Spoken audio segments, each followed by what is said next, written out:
Hello' বন্ধু বান্ধৱীসকল, আশা কৰোঁ আপোনালোকৰ প্ৰিপাৰেশ্যন ভালদৰে চলি আছে। আজি আমি ডিছকাছ কৰিবলৈ ওলাইছোঁ আছাম টেট 2021ৰ এছামিজ পেপাৰ 1। প্ৰশ্ন নম্বৰ 1। মাধৱদেৱে ৰচনা কৰা একমাত্ৰ পূৰ্ণাংগ নাটখনৰ নাম কি? ক. চুৰধৰা, খ. গুৰু ভটিমা, গ. পিম্পৰা গুচোৱা, ঘ. অৰ্জুন ভঞ্জন। ইয়াৰ শুদ্ধ উত্তৰটো হৈছে অৰ্জুন ভঞ্জন।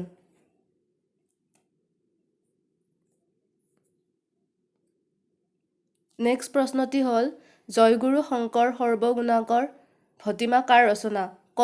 শংকৰদেৱ, খ. মাধৱদেৱ, গ. মাধৱ কন্দলী, ঘ. দামোদৰদেৱ। ইয়াৰ শুদ্ধ উত্তৰটো হৈছে মাধৱদেৱ।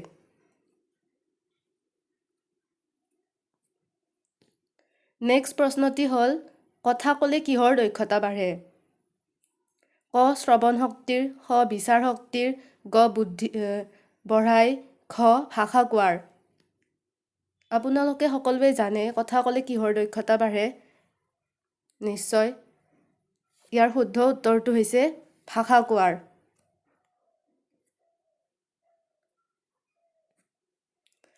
নেক্সট 4 নম্বৰ প্ৰশ্নটি হ'ল শংকৰদেৱ আৰু মাধৱদেৱৰ মিলন ক'ত হৈছিল? ক. বৰদোৱা, খ. ধুবুৰী, গ. ধোৱাহাটা বেলগুৰি, ঘ. কোচবিহাৰ।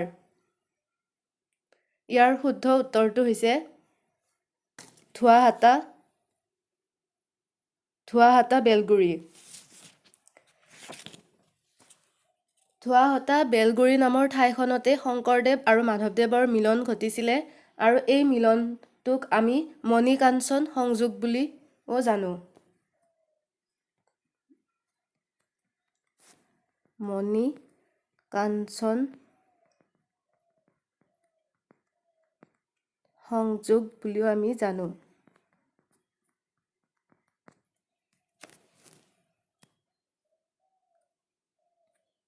নেক্সট প্ৰশ্নটি হ'ল গাঁওবুঢ়া নাটকখন কেতিয়া ৰচনা কৰা হৈছিল? ক. 1882, খ. 1890, গ. 1897, ঘ. 1898। ইয়াৰ শুদ্ধ উত্তৰটো হ'ল গ. 1897। গাঁওবুঢ়া নাটকখন ৰচনা কৰিছিল পদ্মনাথ গোহাঞি বৰুৱাই।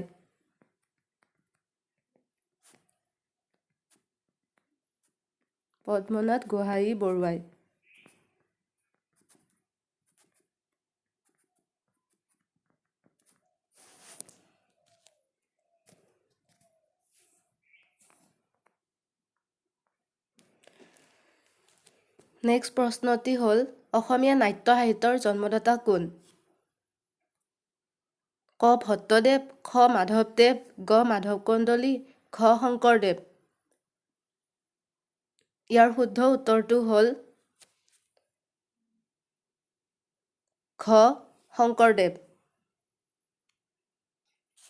শংকৰদেৱেই প্ৰথমে নাট্য সাহিত্যৰ জন্ম কৰিছিল।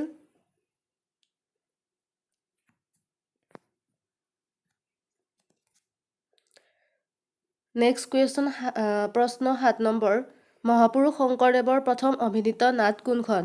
ক. পাৰিজাত হৰণ, খ. ৰামায়ণ, গ. ৰুক্মিণী হৰণ, ঘ. সিংহযাত্ৰা। ইয়াৰ শুদ্ধ উত্তৰটো হ'ল মহাপুৰুষ শংকৰদেৱে সিংহযাত্ৰা নামৰ নাটখনত প্ৰথম অভিনয় কৰিছিল। নেক্সট প্ৰশ্নটি হ'ল তলত দিয়া কোনখন নাট মাধৱদেৱে ৰচনা কৰিছিল? ক. পত্নীপ্ৰসাদ, খ. পাৰিজাত হৰণ, গ. চুৰধৰা, ঘ. ৰামবিজয়। ইয়াৰ শুদ্ধ উত্তৰটো হ'ল চুৰধৰা, গ. চুৰধৰা। ইয়াৰে পত্নীপ্ৰসাদ, পাৰিজাত হৰণ আৰু ৰামবিজয় নাটখন শংকৰদেৱে ৰচনা কৰিছিল। মাধৱদেৱে ৰচনা কৰা নাটকেইখনৰ ভিতৰত চুৰধৰা, পিম্পৰা গুচোৱা, দধিমথন ৰচনা কৰে। নেক্সট প্ৰশ্নটি হ'ল মাটিৰ মানুহ বুলিলে কি বুজায়? ক. মৰা মানুহ, খ. আঠবলীয়া মানুহ, গ. দুষ্ট প্ৰকৃতিৰ মানুহ, ঘ. নিচেই হোজা মানুহ। মাটিৰ মানুহ বুলি ক'লে আচলতে সকলোৱে জানে যে মাটিৰ মানুহ বুলিলে আমি নিচেই হোজা মানুহ বুলিয়ে জানো। ইয়াৰ সঠিক উত্তৰটি হ'ল ঘ, নিচেই হোজা মানুহ। শেষৰ প্ৰশ্নটি হ'ল ভটিমাৰ ভাষা কি? ক অসমীয়া ভাষা, খ ব্ৰজাৱলী ভাষা, গ পালি ভাষা, ঘ প্ৰাকৃত ভাষা। ইয়াৰ শুদ্ধ উত্তৰটো হ'ল ব্ৰজাৱলী ভাষা।